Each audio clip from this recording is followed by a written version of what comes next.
Okay, welcome to the second part of the Alan Watts on Intelligence podcast. This section will discuss the background and vocabulary related to the article. Alan Watts was a Buddhist and Taoist philosopher. He lived back in the 50s, 60s. I can't remember. I think he died in the 70s, perhaps. He had a strong influence on the Beat movement. The Beats were a group of writers that wrote in the late 50s and early 60s in the United States. And the Beats had a strong influence on the 60s, on the Beatles, on the anti-war, anti-Vietnam movement. The Beat writers, the literary movement, they had a lot of influence in America. And Alan Watts was associated with this group of people. And he helped to bring Buddhist ideas and Taoist ideas to the United States. All right, in this article, let's review some of the vocabulary. In the beginning, I used the word previously. Many of you know what that word means, but it means earlier. So he says, previously I wrote about 3 principles of Taoist philosophy. And of course, principles are main ideas or rules to live by or very important ideas or rules. And he talks about the watercourse character, the watercourse way of nature. Watercourse means water, of course you know, but course means path. So the path that water follows, that's what watercourse means. And water follows the line of least resistance. It means water always finds the easiest way to go down a hill. If there's a rock in the way, the water goes around the rock. It doesn't try to go through the rock. So the idea is that if you follow the watercourse way, or follow the line of least resistance, you always look for the easiest and simplest way to get what you want, to reach your goal, instead of fighting all the time, which is the way we like to do it in America. He also talks about having a high order of intelligence. If you follow the Taoist way, the watercourse way, you must have a high order of intelligence. In this case, order means level. So he's saying to do this, you must be very intelligent. You must have a high level of intelligence.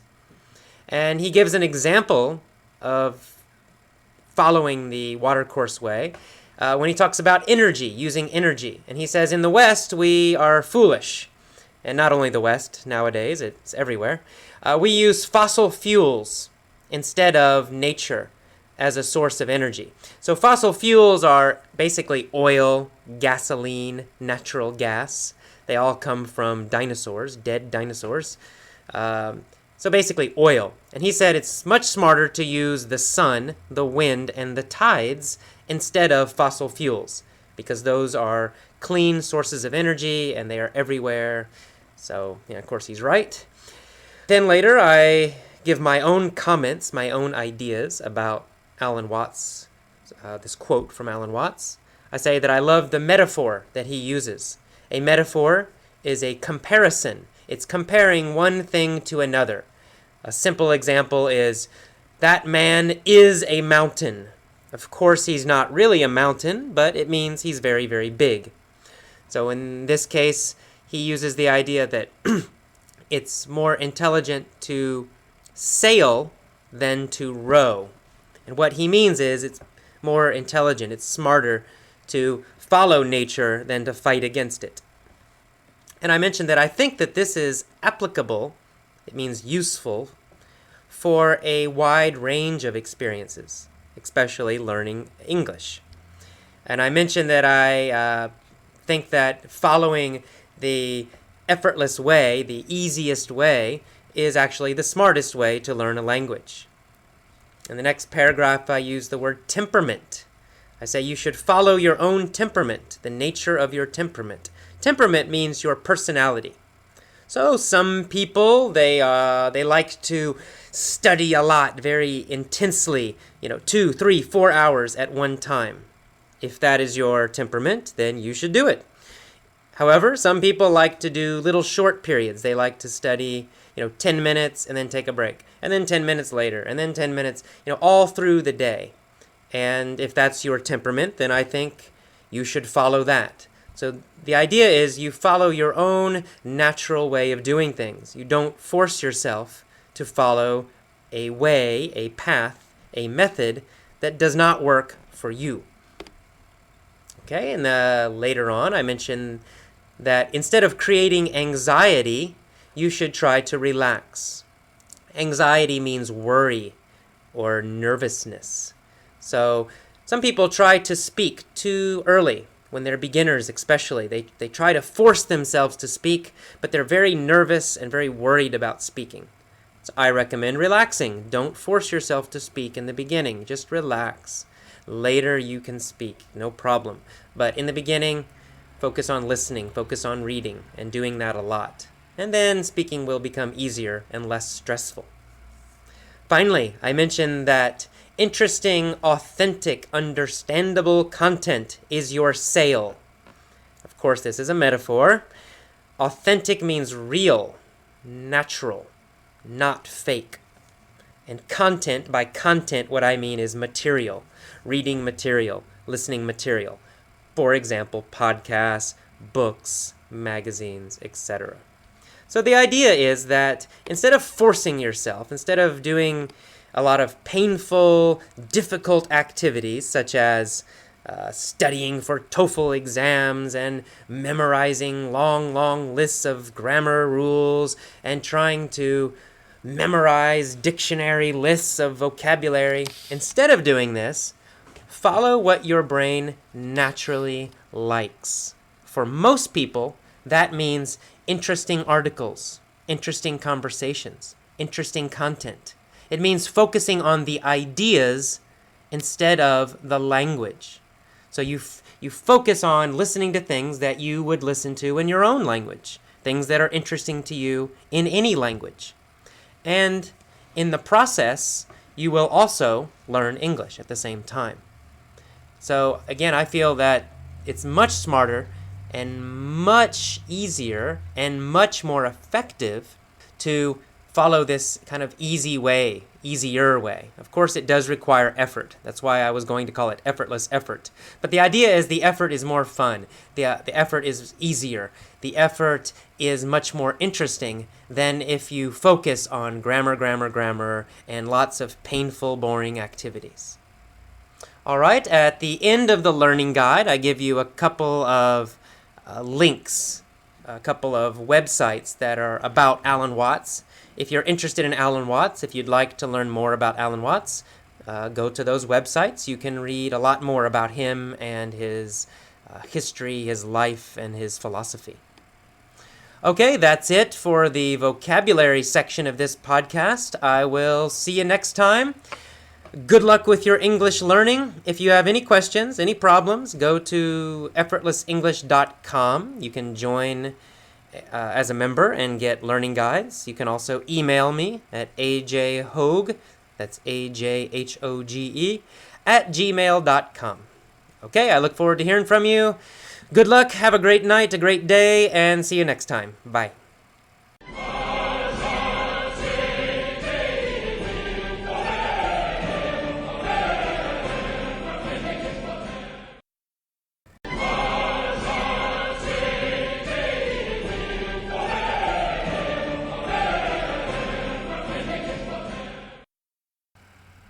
Okay, welcome to part 2, the vocabulary and explanation section of Walden 2.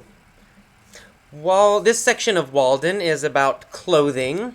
Thoreau wrote a lot about very practical subjects, how people clothe themselves, how people get their food, how people get shelter or housing. He felt these were very important questions and that these questions were fundamental to larger questions about philosophy and life.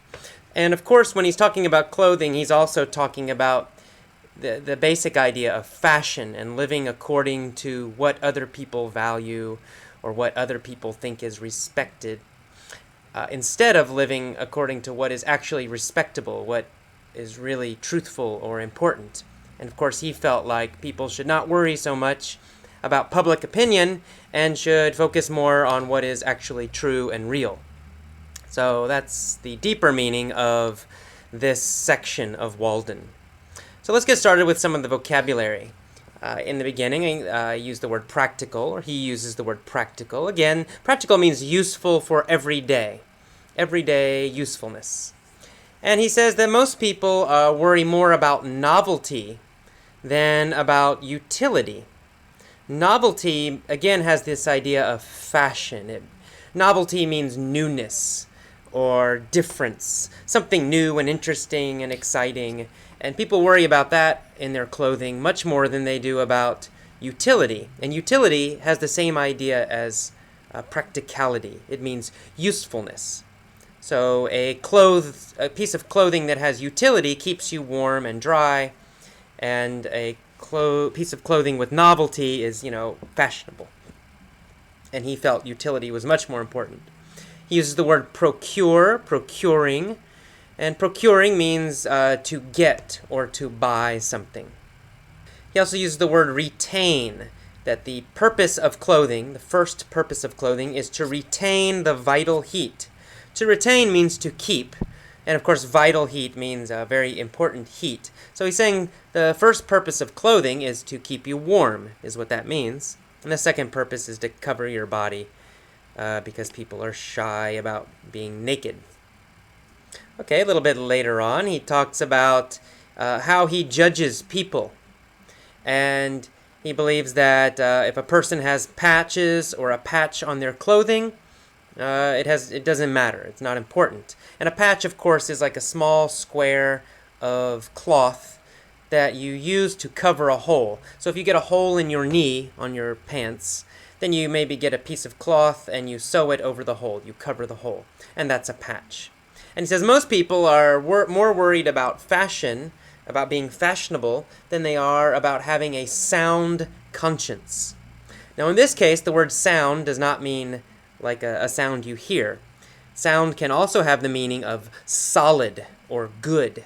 So in this case, he's saying most people worry more about fashion and their clothes than about their conscience, having a good conscience. And having a good or a sound conscience means being a good person, having a good character. And he uses the word rent. He's like, even if a rent is not mended, rent means a hole or a tear or a cut. And mended, of course, means fixed. So he's saying even if this is not, if you have some clothing and it's not great, it's not fixed, it doesn't matter. What's important is your character and who you really are. And he talks about most people worry more about ruined or broken pants than they would about having a broken leg. So he mentions that it would be easier for them to hobble to town with a broken leg than with broken pants. And of course he's trying to be funny here a little bit. But hobble is the idea of limping. It means you have some problem with your leg. So you walk, but you have a lot of trouble walking. You can't walk normally. That's what hobble means. So he's saying most people would be happier to hobble with a broken leg than to wear broken, ugly pants. Okay, and then finally he said, and this is probably a very important line in this section, he says, most people consider not what is truly respectable, but what is respected. And so he's using the difference in the definition of these two words, respectable and respected. Respectable, by what he means by respectable, is what is worthy of respect, what should be respected, what is truly good, what is truthful. But what is respected, ed, means what most people respect. So he's saying most people worry about public opinion. They care more about what other people think than about the truth. That's what that line means. Okay, and then he says, he talks about that if you have a new job or a new project or something new to do, that you should not need new clothes to do it in. And he said it's better to use your old clothes that have been lying in the closet for an indeterminate period. Indeterminate means unknown. We're not sure exactly how long. And he makes the point that if my clothes, my jacket and my trousers, are good enough to worship God in, they will do. That phrase, they will do, means they will be good enough. So he's saying if my clothes are good enough to worship God, if they're good enough for my basic living, then they're good enough to do anything else. Okay, and then he says, beware of all enterprises that require new clothes, and not rather a new wearer of clothes. An enterprise is a project or a job or a journey. And what he's saying is that a new enterprise should require a new person. It means you should focus on becoming a better person, not on wearing better clothes. The clothes are not important. The important thing is that you are a better person. Okay, and then later on, he mentions the word that however ragged or dirty the old clothes, we should keep them until we feel like new men. Ragged, of course, means kind of worn out, not new. Maybe it has holes in it, maybe kind of falling apart. That's what ragged means. It has the idea of poor and maybe low quality. And then he mentions this in the next paragraph. He says, we worship not the graces, but fashion. Graces, it's kind of an old word. We don't say that much now, but what it basically means is graces means virtue or good character or good things. So he's saying we don't worship good things. We don't worship truth. What we worship is fashion. And then he makes this kind of funny analogy, funny story. He says, the head monkey in Paris puts on a traveler's cap, and all the monkeys in America do the same. So he's comparing people to monkeys, that they act like monkeys. And the head monkey means the top monkey. So some fashion designer, some big fashion person in Paris, designs a traveler's cap. Cap means hat. They design some hat, they start wearing some hat, and then all the monkeys, all the people in America, copy them and start wearing the same exact hat. And of course we see this today.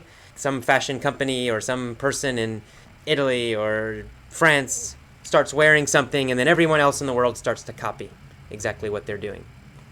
And he says, I despair of getting anything simple and honest done in this world by the help of men. To despair means to give up, means to be totally depressed by something. So he feels that most men, most people, are not honest and simple. And he says that in order to get something good out of people, you first need to pass them through a press and squeeze out their old notions. In this case, we're using the word press as a noun. It's something that squeezes, something that presses. And he's saying that we need to squeeze out the old notions. Squeeze out old notions means squeeze out old ideas. A notion is an idea. So he's saying you got to squeeze out all these old ideas about fashion and worrying about what other people think. You have to do that first before you can make someone good and honest. All right, and in the next sentence he says, every generation laughs at the old fashions, but follows religiously the new. To follow something religiously or to do something religiously, it means to follow the rules exactly, to do it exactly like you're supposed to do it. So he's saying that most people, they laugh at the old fashions from the past, but then they try to follow the new fashions very, very carefully, constantly, very, very much. They try to follow them exactly. All right, and then he uses the word savage a little bit later on. Savage means uncivilized. He says the savage taste of men for new patterns. So he doesn't think very much of, obviously, of fashion. And he mentions later that manufacturers have learned that fashion is merely whimsical. Whimsical has the idea of something you don't think about. It's almost random. Like you just make a quick decision. You don't really care about it. Oh, I think I'll do this. And then you change your mind again. Oh, I'll do this. So it means it's like really easy to change your mind. You don't think seriously about something. So fashion, he says, it's whimsical. 1 minute people like one thing, the next minute something else is fashionable, and then another day something else is fashionable. It changes all the time. It's not important. No one thinks about it carefully. Okay, and then towards the end of that paragraph, he talks about tattooing, and he says it's not a hideous custom. Hideous meaning horrible, terrible, and custom meaning habit. So he says it's not a hideous custom just because it's unalterable. Unalterable means unchangeable, cannot be changed. So what he's saying is that tattooing is no different than clothing fashion. The only difference is that clothes change all the time, and tattoos cannot be changed. But they're both kind of ridiculous, is what he's communicating. And finally, he talks about the actual economy of the fashion industry. And he makes the point that the principal object, which means the main purpose, the main reason for this industry, is not that mankind, meaning human people, human beings, not that mankind may be well and honestly clad, but that corporations may be enriched. Clad means clothed, means to wear clothes. So what he's saying is that, and enriched means to make rich. So what he's saying is that the purpose of the fashion industry is not to make good clothes for people and to help people have good clothes. The purpose of the fashion industry is to make corporations rich. Which, of course, he wrote this 150 years ago and not much has changed.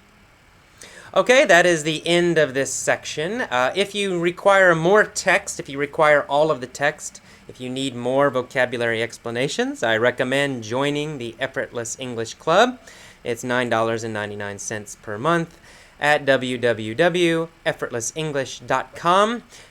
Good luck. I hope you enjoyed this. This section, again, is a little bit difficult, so I recommend reading it several times and learning the vocabulary, and then listening to this many times until the vocabulary sinks in and you know it very well. Good luck. If you have any questions, please email me at ajhoge, H-O-G-E, @gmail.com.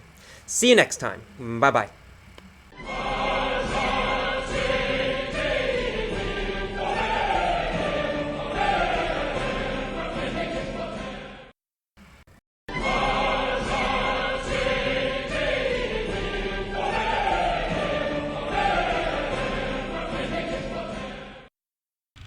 Okay, welcome back to Effortless English. This is the vocabulary and explanation podcast for the violence episode. Let's get started and go quickly. In this podcast, we used a few difficult phrases and words. Ordinary is a common word, a very usual word that we use. It means normal. Ordinary means normal. And in the beginning paragraph, we also use the word cruelly. Cruelly is an adverb. It comes from the word cruel. And cruel means not kind. It means very, very mean. You like someone who causes pain to other people, who hurts people and likes to do that. If someone is murdered cruelly, it means they're killed in a very mean, unkind, terrible way. Okay, and a little bit later, the word splattering is used. Shiori talks about she saw a ride, an attraction at Universal Studios, and a man was pointing a machine gun in this ride. Machine gun is a gun that shoots many, many bullets. And they show this guy shooting a machine gun, and it hits a guy in the head, and then they show brains splattering. Splattering means to almost like explode or to spray. So you get the idea of if someone shoots someone in the head, their brains, they kind of explode and they splatter. They hit the wall, and that action of hitting the wall, kind of against the wall, you call that splattering. You can also splatter food. Let's say you're carrying a plate of food and you fall and the food comes out of your hand, it hits the wall, smacks against the wall, and sprays all against the wall. We would say the food splattered against the wall. She talks about a schoolboy. Schoolboy means a young boy. When we say a schoolboy, we are talking about a boy who is in elementary school. So grades number 1 through 6. Not middle school, not high school. Okay, she uses the word temporary. Temporary means not permanent. It means something will change soon, or change often, or change quickly. It's not a permanent or not a long-term solution or situation. Okay, she also mentions the word spreading. She says that these violent images, these media images we see in America so much are also spreading in Japan. Spreading means moving across, so moving across Japan. and also has the idea of maybe growing more. It's becoming more common. It's happening more often. Later on, she uses the word manga. Manga is not an English word. Manga is a Japanese word. Many of you may know this, but manga are Japanese cartoons or comic books. It's that Japanese style of a specific style of comic book. And she said a lot of countries are importing manga. To import is to bring something from another country into your country. Usually you're buying it or you're bringing it into your country so you can sell it. So many countries import Japanese manga. It means they buy the Japanese manga and they bring them to their own country and sell them. All right. A little bit later, she uses the word thoughtless. She asks the question, how can people be so thoughtless? How can people feel all right about children seeing thoughtless murders? Sometimes a woman might describe a man as thoughtless. In all these cases, thoughtless really, the real meaning is without emotion. It's not really about thought, it's about feeling. If you say someone is thoughtless, it means they don't feel kindness. They don't care about other people. So a thoughtless murder, it means someone is killed, but the person doing the killing has no emotion, no feeling. A little bit later, she uses the phrase passed away. She said her sister passed away 4 years ago. Passed away is a polite way to say died. So sometimes died sounds too strong or too direct. So we use the phrase passed away instead. Say, oh, my grandfather passed away 5 years ago. It's just kind of a softer way to say that. All right, she uses the verb pricking. She tells you, get a needle and try pricking your hand. To prick has the idea of poke, P-O-K-E, a similar verb. And it basically means to make a hole in something. You get something sharp, like a knife or a needle, and you press it, you push it into something, and create a hole. That action, a small hole, that action of creating a small hole with something sharp is called pricking. Pricking has the idea that the hole is quite small. If you make a really big hole, if you stab someone with a sword or you put a knife all the way into someone's body, we do not say pricking. Pricking is a very small, tiny hole. Finally, towards the end, she uses the word amusement. She says that in most movies, death is used as an amusement. Killing is used as amusement. In this case, amusement means entertainment. Amusement can also have the idea of a joke or something that is funny. But in this case, it has a more general idea of entertainment. Okay, finally, in the last sentence, she says that some people may think she is odd, but she thinks that people who like violence and killing for entertainment are totally and completely insane. Okay, the word odd, if you use that to describe a person or a situation, it means a little strange, a little bit strange. You say, wow, that guy is odd. It means that guy is a little strange. On the other hand, the word insane means totally crazy, completely crazy. Okay, that's all for today's Vocabulary and Explanation podcast. I'm trying to go more quickly now, so I don't waste too much of your time.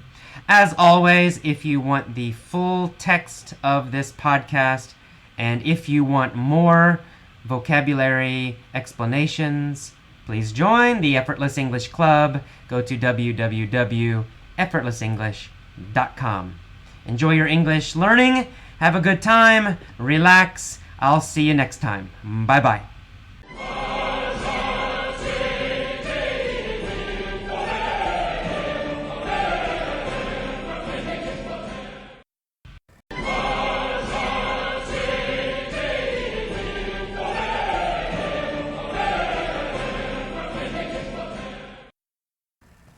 Okay, this is the vocabulary and explanation part of the Remaining Friends podcast. So this podcast, I talked about the situation with two people, my ex-girlfriend Kristen, who is now my best friend and has been for a while, and Tip, who is a wonderful, great person and a good friend now also. Go over some of the vocabulary. In the first paragraph, I used the word emotional flooding. And this comes from an article from a previous and earlier podcast. Emotional flooding, if you can imagine, flooding is when there's too much water. So emotional flooding means there's too much emotion. So you have too much emotion and you can't handle it. You don't know what to do. You're overwhelmed. It's too much emotion. That's what emotional flooding means. I mentioned a TV show called Seinfeld, which was very popular in America for a while. People still watch it a lot on TV. I use the word volatile or volatile. It's pronounced both ways, volatile or volatile. Volatile relationship. Volatile means easy to change, something that can change very quickly and, possibly explode. So we use the word volatile chemicals, for example. A volatile chemical is a chemical that if you put a fire near it or you shake it, it might explode. When we talk about a volatile relationship, it means a relationship that has a lot of emotion, usually anger, lots of fighting and arguing. That's a volatile relationship. Later on, I use the word overwhelmed. To be overwhelmed means you have too much of something. Usually means too much work or too much emotion. It's too much and you can't handle it. It's a little bit, if we talk about emotions, it's similar to emotional flooding. If you're overwhelmed by emotion, it means you feel so much emotion you can't do anything. You just stand there. Maybe you cry or something, but it means it's too much. If you're overwhelmed by work, it means you have too much work and you cannot do all of it. It's impossible. All right. Later on, I mentioned that Kristen and I, when we dated, we often had heated arguments. Heated, in this case, means angry, or emotional, but really usually it means angry. So a heated argument is quite an emotional argument, a very angry argument. And then later on, I use the phrase shut down, that after these arguments or during these arguments, I would shut down. To shut down, when it has the idea of turning something off. Shut down the machine means turn it off. If a person shuts down, it means they totally stop communicating. They stop feeling, maybe. They stop listening. It's like they turn off their brain. They shut down, and then you can't talk to them anymore. So it's not a good thing, obviously. If someone shuts down during a conversation, then you need to leave them alone or something because they cannot continue the conversation at that time. All right, later on in this little article, I use the word siblings. I mentioned that Kristen and I are like close siblings now. A sibling is a brother or sister. So you can use it for either one. Or if you're talking about all of your brothers and your sisters, you can say, my siblings. I have 4 siblings. I have 6 siblings. So it's brothers and sisters, either one, both together. I use the word intense. That's a word we see a lot in the Effortless English podcast for some reason. Intense means powerful. So I talk about having intense feelings.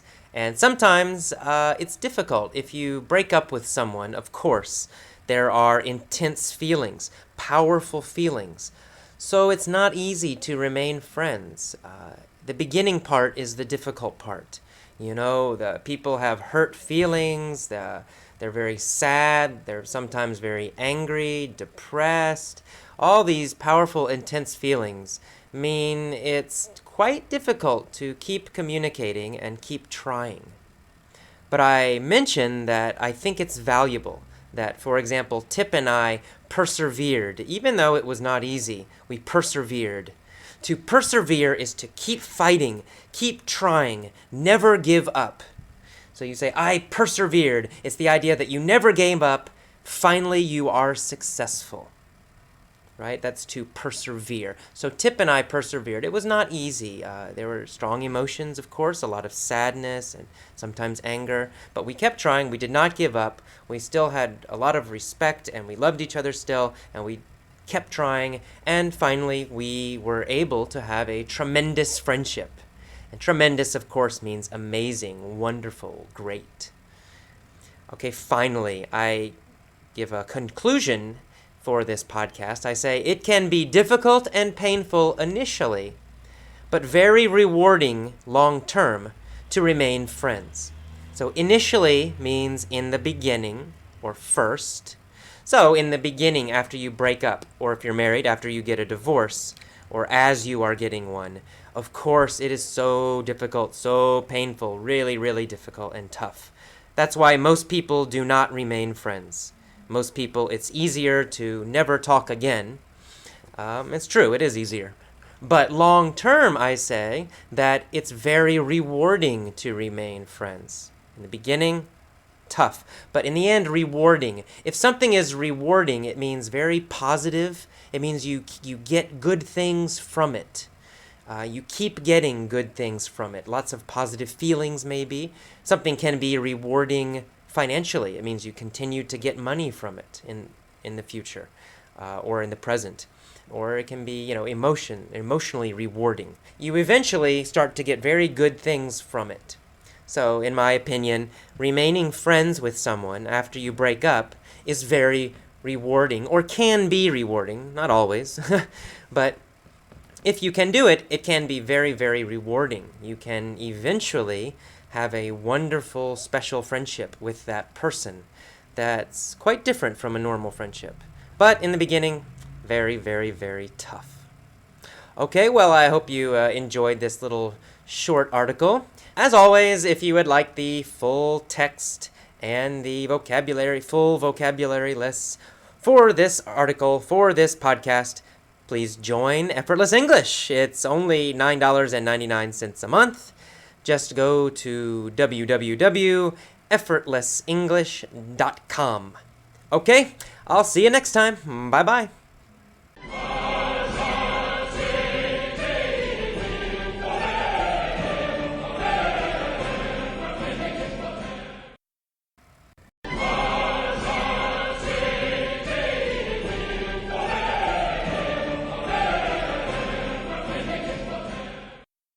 Okay, welcome to the Effortless English explanation and vocabulary for the Inspiration Podcast.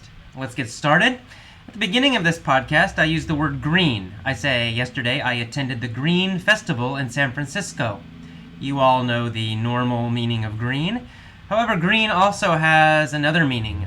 Green, especially if you use a capital G, green can mean environmental, meaning environmentally friendly, good for the environment.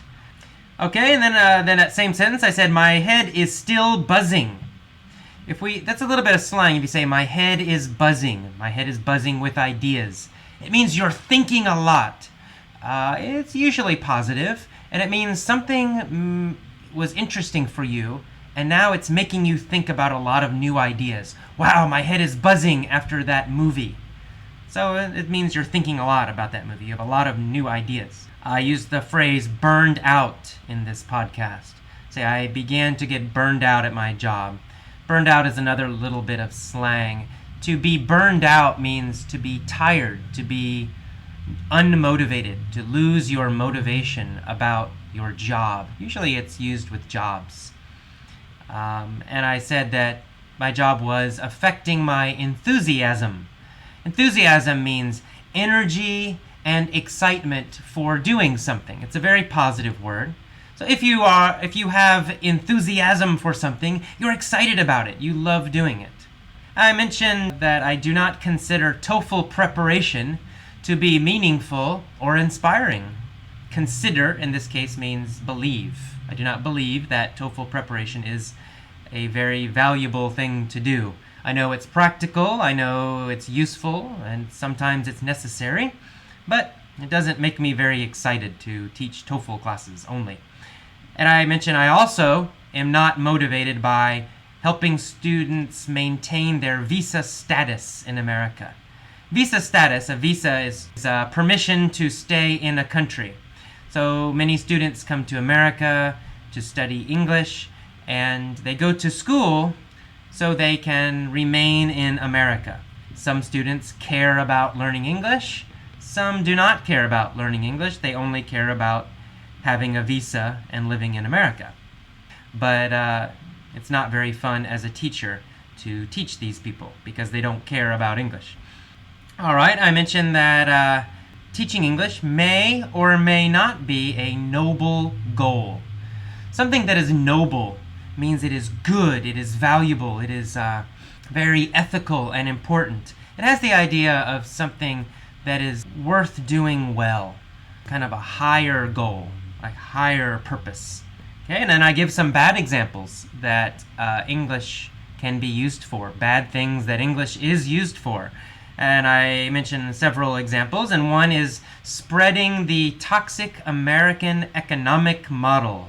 Whew, what a phrase. Okay, toxic means poisonous, harmful, something that hurts people. Economic model means economic system. It means the business system. And I believe that the American economic model, the American way of doing business, is often very harmful. It hurts people. It hurts the environment. And so teaching people English so they can copy this same system is not a very good thing to do. Okay, a little later on I mentioned the speaker John Robbins. John Robbins is the son of one of the founders of Baskin & Robbins, the big ice cream chain. Many of you probably know it. But he decided not to take over the business. Instead, John Robbins has dedicated his life to promoting health. If you dedicate your life to something, it means you focus your life, you focus your effort, your actions on doing something you think is important. So for John Robbins, he wants to help people become healthy. So he talked a lot about being healthy and how do you become healthy. His new book is called Healthy at 100, and it's about groups of people, cultures in the world, where many people live to be 100 years old or older, and where many people live long lives, and they remain healthy, they stay healthy, until they're very, very old. So it's quite an interesting book. His speech was very interesting. He studied 4 different groups. I remember 2 of the groups. One were people in Okinawa, traditional people from Okinawa, and the other was a group called the Hunzu, which are in I think they're in Southeast Asia or Central Asia.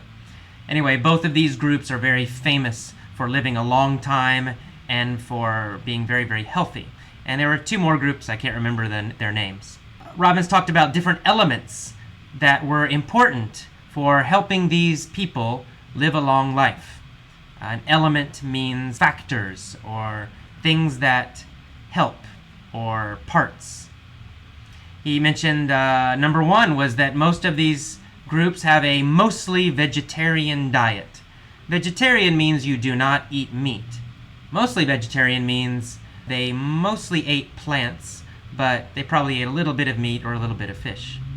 He also mentioned that these people eat what we consider to be very low-calorie diets. Consider to be means think or believe. So if we look at their diet, we think, wow, their calories are very, very low. But the nutrition value in their diets is actually quite high, much higher than ours. Okay, he mentions that one interesting discovery was the role of relationships and community in living longer. Discovery is something that's new, something you find that is new or that is unexpected. So he knew about health, he knew about diet and the importance of diet, he knew about the importance of exercise, of course, but he was surprised that relationships and community also were very important for helping people live a long time. And he made this powerful statement. He said, loneliness kills just as persistently as cigarettes. In this case, persistently means often or strongly. It's the idea that it keeps doing something and never stops. All right, he mentioned that these groups, these communities, place great value on elders. An elder is a word for old person, but it's a very positive word. Sometimes if you say old person, it has a negative feeling in English. Another word people use is seniors. Seniors is kind of a neutral word. It's the most common word for older people. But elders has a very respectful feeling. If you call someone an elder, the idea is they're older than you and wiser and you should respect them. And he mentioned that these communities respect their elders, but people in Western cultures are obsessed with youth. They are youth obsessed. Youth means young people, and obsessed means you think about something, only one thing. You just think about this and you value only this one thing and you ignore everything else. And he's right, in America, definitely. People are obsessed with youth, with being young. So even people my father's age, they still want to be young. They value young people. Older people in America are not valued very much. All right, then the next speaker that I mentioned was a woman named Jill Bamberg. She's a business professor. She talked about the subject of principled business growth. Principled, using it as an adjective, means basically honest or good. It has the idea of being a good person, in this case, a good business. And she mentions that she studied companies whose first priority was not profit, but principles. Priority means something that is most important or something that is very important. So these companies she studied, making a lot of money was not their first goal. It was not most important to them. They wanted to make money, of course, but it was not the only thing they wanted to do, and it was not the most important thing they wanted to do. Instead, these companies valued principles such as environmental protection, economic justice, fighting poverty, etc. Poverty means very, very poor. It means you don't have what you need to live well. Not enough clothes, not enough money, not enough food, things like that. All right, and then later I mentioned that she started her study, she started her research because she was disillusioned. She felt disillusionment with Ben & Jerry's ice cream and the Body Shop, because these companies used to be principle driven, but they sold out. To sell out, that's a very common slang phrase we use. To sell out, it means that you just try to get money. You betray your principles. Maybe you do something dishonest. You used to be good. You used to believe in something noble or good or moral or ethical. But then to get money, you do something that's bad. You forget your principles. So Ben & Jerry's ice cream, for example, used to be a very principled company, but finally the company was sold to a very large corporation that didn't care about their values. And the same with the Body Shop. They used to be a very principled company. Now they're owned by a large cosmetic company and they don't care so much. So she was disillusioned by this. She said she felt disillusionment. To feel disillusionment means to feel disappointment. Disillusionment really means disappointment. And it has the idea that you used to believe in something, you used to believe in someone, and then they disappointed you. So she used to think, wow, Ben & Jerry's is a great company. They're so wonderful. They help so many people. And then they sold out, and then she felt disillusioned. She felt disillusionment. Disillusionment is the noun. In other words, she was very disappointed with them. All right. She talks about her research, and she asked the question, can principled companies remain profitable and competitive but still preserve their dedication to higher principles? To be profitable, of course, is to make money. It means you make more money than you spend.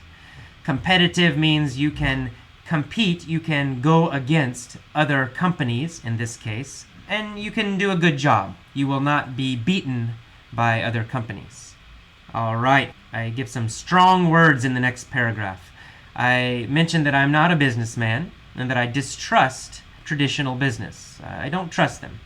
And I find the worship of profit, I think that worshiping profit, valuing only profit, is grotesque, inhumane, and absurd. These are three very strong English words. Grotesque means ugly, but it's a very strong word for ugly. Inhumane means not kind. It means cruel, very mean. It's also a very strong word. And absurd means foolish, stupid, funny in a stupid way, also quite strong. Okay, so I don't like traditional business very much, and so I have strange feelings about starting Effortless English because it's a business, So I was very inspired by her talk and her speech and realized maybe I can use this business to do something good. Okay, and then I asked some questions about the purpose. Questions I have been asking myself. I ask, what is the point of effortless English? When we use the point, when we say the point of that phrase, what is the point of something? It means what is the purpose? What is the reason for something? Why are you doing it, or why does it exist? A little later, I use the word long term. I use it as one word. I'm not sure in the dictionary if it is officially one word or two words, but in casual English, we use it as one word. Long term means thinking about the far future, not just right now, not just this month, but thinking about 1 year from now, 5 years from now, 15, 20 years from now. That's long term. The opposite is short term, which means thinking about only right now, only the very short, near future. I use the word inspire in this podcast many times. Inspire means to motivate, but it's more than just normal motivation. If you inspire someone, you make them want to do something good, to make them be something better or do something better than they are doing right now. So it's a very positive word. All right, later on I use the phrase right livelihood. Right livelihood is actually a Buddhist phrase. It's the English translation. Livelihood means how you make money, your job or your business. Right, in this case, right means correct or good. So right livelihood, this phrase means making money in a good way that helps people, that does not hurt people. And I also, in that same sentence, I use the word compassion. Compassion is a strong word for kindness. It means strong kindness, deep kindness. It means you care about other people and their feelings. You care about their suffering. Okay, finally, towards the end, I use the sentence, I want to give English learners not only vocabulary, but compelling ideas to think about.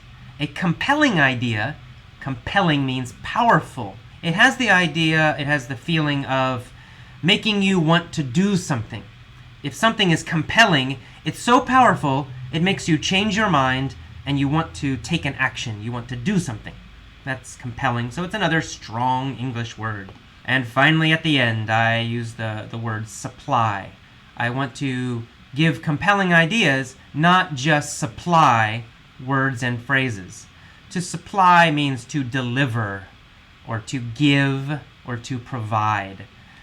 So I'm saying I don't want to just help you learn lots of words, but actually give you some interesting ideas also, interesting things to think about.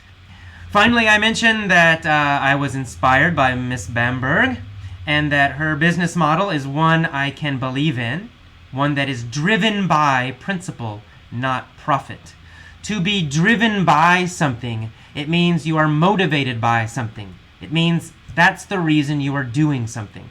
If you're driven by principle, it means you're doing something because of principle, because of your beliefs, your deep beliefs. If you're driven by profit, it means your actions are motivated by making money. That's most important to you. All right, that's it for this podcast. I have not reviewed all the difficult words because it takes too long. If you want to see more vocabulary and get more explanations, I recommend that you join the Effortless English Club at www.effortlessenglish.com. We have a special now, $17.99 for 3 months. Come join us and enjoy learning English. I'll see you next time. Bye-bye.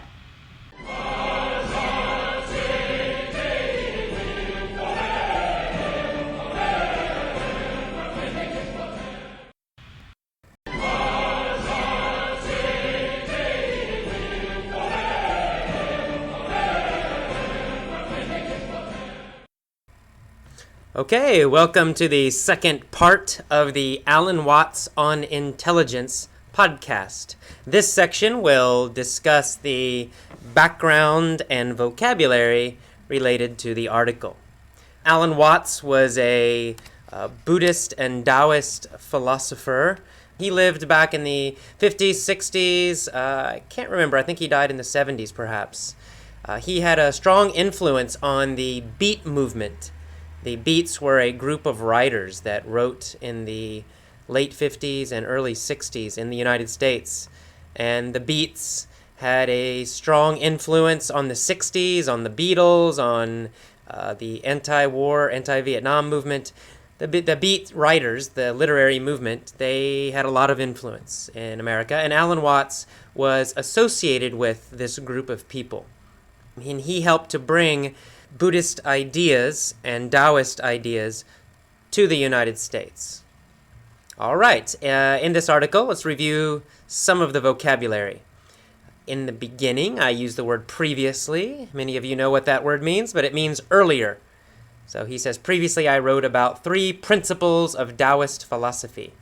And of course, principles are main ideas or rules to live by or very important ideas or rules. And he talks about the watercourse character, the watercourse way of nature. Watercourse means water, of course you know, but course means path. So the path that water follows, that's what watercourse means.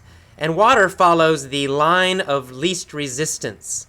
It means water always finds the easiest way to go down a hill. If there's a rock in the way, the water goes around the rock. It doesn't try to go through the rock. So the idea is that if you follow the watercourse way, or follow the line of least resistance, you always look for the easiest and simplest way to get what you want, to reach your goal, instead of fighting all the time, which is the way we like to do it in America. He also talks about having a high order of intelligence. If you follow the Taoist way, the watercourse way, you must have a high order of intelligence. In this case, order means level. So he's saying to do this, you must be very intelligent. You must have a high level of intelligence. And he gives an example of following the watercourse way when he talks about energy, using energy. And he says, in the West, we are foolish. And not only the West nowadays, it's everywhere. We use fossil fuels instead of nature as a source of energy. So fossil fuels are basically oil, gasoline, natural gas. They all come from dinosaurs, dead dinosaurs. So basically oil. And he said it's much smarter to use the sun, the wind, and the tides instead of fossil fuels, because those are clean sources of energy and they are everywhere. So, of course, he's right. Then later, I give my own comments, my own ideas about Alan Watts, this quote from Alan Watts. I say that I love the metaphor that he uses. A metaphor is a comparison. It's comparing one thing to another. A simple example is, that man is a mountain. Of course, he's not really a mountain, but it means he's very, very big. So in this case, he uses the idea that it's more intelligent to sail than to row. And what he means is it's more intelligent, it's smarter to follow nature than to fight against it. And I mentioned that I think that this is applicable, it means useful, for a wide range of experiences, especially learning English. And I mentioned that I think that following the effortless way, the easiest way, is actually the smartest way to learn a language. In the next paragraph, I use the word temperament. I say you should follow your own temperament, the nature of your temperament. Temperament means your personality.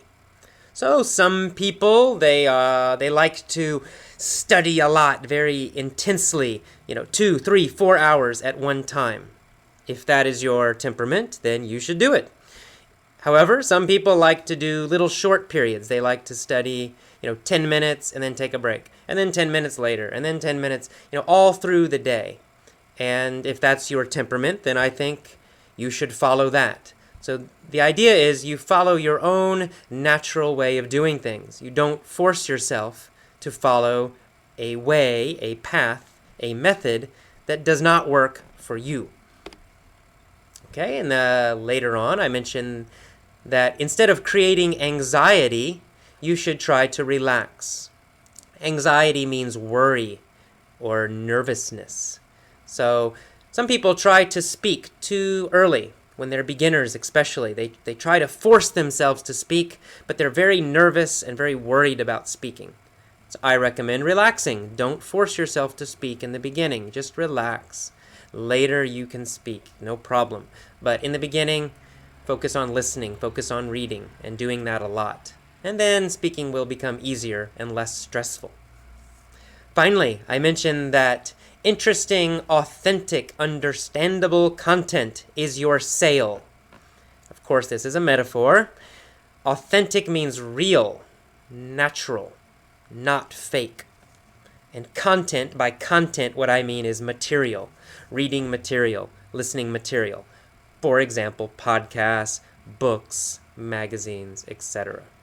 So the idea is that instead of forcing yourself, instead of doing a lot of painful, difficult activities such as studying for TOEFL exams and memorizing long lists of grammar rules and trying to memorize dictionary lists of vocabulary, instead of doing this, follow what your brain naturally likes. For most people, that means interesting articles, interesting conversations, interesting content. It means focusing on the ideas instead of the language. So you focus on listening to things that you would listen to in your own language, things that are interesting to you in any language. And in the process, you will also learn English at the same time. So again, I feel that it's much smarter and much easier and much more effective to follow this kind of easier way. Of course, it does require effort. That's why I was going to call it effortless effort. But the idea is the effort is more fun. The effort is easier. The effort is much more interesting than if you focus on grammar, and lots of painful, boring activities. All right, at the end of the learning guide, I give you a couple of links, a couple of websites that are about Alan Watts.